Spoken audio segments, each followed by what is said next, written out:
So welcome to another parading of the troops. This time is my 28mm German force. This is based around a platoon of infantry, mostly supposedly Panzer Grenadier. You can see the half tracks in the back, though a couple of the squads are supposed to drive around on the back of things like the Stug. And the commanding officer, or the platoon leader, gets to play around in a Kubelwagen if he doesn't want to drive his half track. Well, if he wants to sit in the back of his half track. Depends on his personal preference at the time. It's always good to have that choice. Or it's a scout car. Again, depending on what I'm feeling like doing. Most of these figures are from Warlords. There are a couple of figures, one from Fall of the Reich, Secrets of the Third Reich, and there are a couple of figures I'm not too sure where they come from, but we'll get to them in. And there are two vehicles which are from Rubicon. See if you can guess which ones those are. Otherwise, the rest of the vehicles are also from Warlords.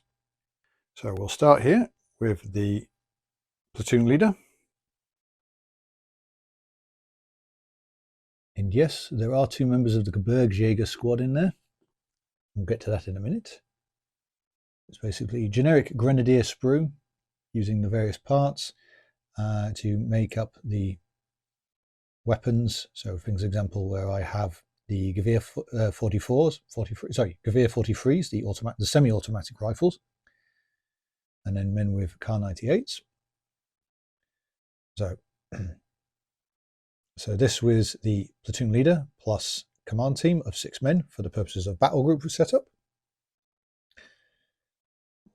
First squad, which is a 5-man rifle team, led by a sergeant with an MP40, and a 3-man MG team, which makes up the complete 8-man section. Second squad, again 5 men as a rifle team, led by a sergeant with an MP40, and a 3-man MG team with the 42. The third squad is over here, the Gebirgsjäger. Why did I get Gebirgsjäger? I wanted to paint something different. But that was literally it. I just got bored of constantly painting Grenadiers, so I thought, why not have some Gebirgsjägers? Makes it a little bit different, makes it a little bit more interesting with the uniform styles. On to support weapons. So here we have my MG42 team. Everything here came from a sprue of generic infantry, Panzer Grenadier infantry from Warlords. The only thing that I had made myself was the tripod mount, which is basically a paperclip folded up, a little bit of plastic card stuck in, and chucked onto his shoulder so that I get this nice moving team for my MG42. Next up is a medic, again, a generic body, head, arms, etc., with a little box with a red cross on it, and my best attempts at doing him a Red Cross armband. Next up we have the Panzerschreck team, both basically just grenadiers from the sprue, with the Panzerschreck being a bazooka that I have added a shield, given a little bit cut down, trim up to make it look more like a German Schreck, which is based on the bazooka, but we won't get into that one too much. Then we have my sniper. I'll just, because you can see that he has on top of his rifle a scope. Okay, there we go. So he has got a scope on his rifle. Again, he is just a generic grenadier. I've not really done too much with him, as essentially I didn't want to go nuts with it. Now on to some of more specialist items. I have a Ferdgender armor team, 4 men, with a variety of short-range weapons and a rifle. A couple with rifles, sorry. These were from Warlords. I think it was 3 men are the actual section of the pack that you can buy. And then over here you have the remaining 3 figures from the Guarding the Chateau pack, I believe it is, which includes one of the Ferdgender armor. So you get a grenadier in the background who's having a cigarette, and essentially 2 men in suits, which you can paint up however you want. I think the picture had a man in white and then the Gestapo looking kind of guy. However, I decided to go with someone who I'm trying to remember what they're called now. That's the tan uniform. The tan uniform was. Then we have my MP44 equipped soldiers, These I made more for playing Op Squad, as you can kit out several of the Grenadiers with MP44s, which makes the German Grenadier Squad very powerful on fire rate, as they can have machine guns, they can have MP44s, they can have the Gewehr 43s, which does make them very, very nasty and very hard to shift, particularly if they are dug in or anything like that, and on the attack as well. Again, these are all generic Grenadier figures, simply posed up as they are. And then we have the young lady from the Secrets from the Third Reich, very typically German female, blonde hair, blue eyes, very angry and aggressive with a riding crop. Just ask my wife, that's exactly what she's like. Coming over here, we have the motorcycles. Now, I'm not too sure where I got these from. These are things that these bikes and their crews I acquired from my dad, and I'm not 100% sure where he got them from, but they came out quite nice, I think. Paint them up. They essentially act, for the purposes of battle group, I use these as a Kuberwagen scout team. Again, it's 4 men with 3 motorcycles, so they dismount, and then I find 3 or 4 guys I usually use from amongst my grenadiers to make it up. The 2 Rubicon vehicles, armored car, treble 2, and a Kuberwagen.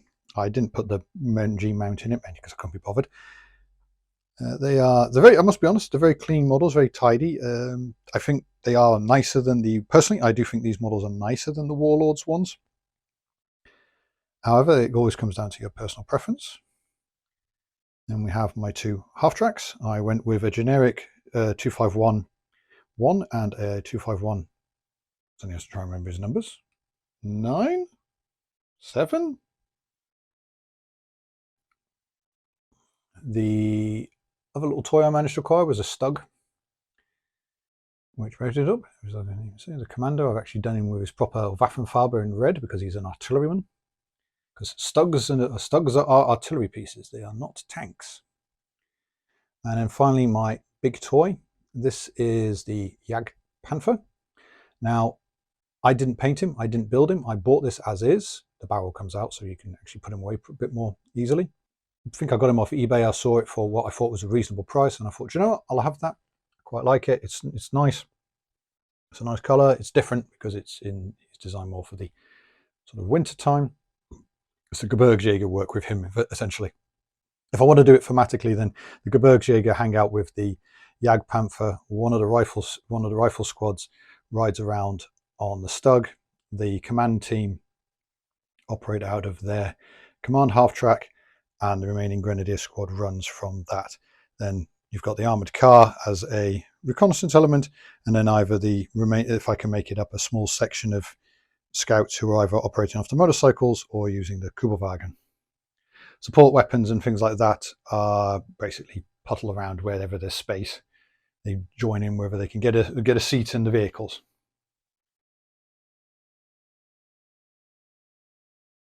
Show off the Panzerschreck a little bit. I have not actually really got my hands on I want to say a Warlords Panzerschreck or any other company's Schreck team, so I couldn't really tell you if this is really, really accurate or how well I did. But I think from what the images I've seen of the Schreck, this is as close as I think it's pretty good. Same again with the MG42 team. Generic figures, little bit of bending and plasticard on that tripod mount, and I think it came out really well, just posing the figure correctly. Granted, he has got one hand up, so one sleeve rolled up and one sleeve rolled down, but it happens. And then we've got the chain dogs. Some of these figures I bought as the idea was I wanted to do scenarios. So, for example, I would have a couple of squads acting as guards, the Feldgendarme working a checkpoint, and then the vehicles, and then it's basically the Americans come along and they try to attack the checkpoint or the chateau or whatever it is, or a build-up area, and you've basically got the Germans attempting to defend them with quick reaction force in the form of Panzer Grenadiers in their half-tracks, or you've got the armoured car, and you've got the Kuberwagens, basically a piece of scenery or whatever it is, just sat there quietly at the checkpoint because, yeah, it's It's thematic. It makes sense. It's maybe a little bit Hollywood to us in some respects, but why not? You don't have to always play a serious war game. You can do other silly things. Everything here I can use for Op Squad, and yeah, and any other game I feel like where I can just use small numbers of troops. The thing I do like about these figures, again, is you do get a nice bit of movement from them. The sprues, though they are all, you get sort of 4 or 5 poses in the bodies. You can, with a little bit of work, and without too much, I would say, but genuinely without too much effort, you can get them to look quite nice. You can get them to give you a certain amount of difference in the figures. Even very subtle differences can make two bodies. Two bodies can end up being used to make two very different looking figures, and it does. I think it does the job very nicely.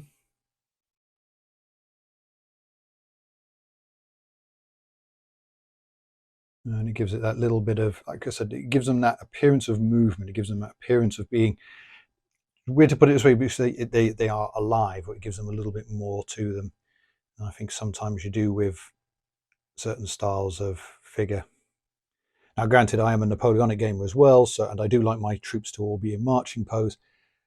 And again, even with that, it can be the simple thing of the head slightly being off to one side on one of the figures, a rifle being, or a musket being held in such a way that it's not exactly like everybody else.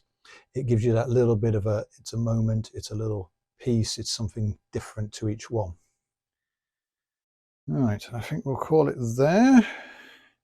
That's my Germans. Look forward to me laying out my GIs and their Marine counterparts. It's going to be a much bigger force. Until next time.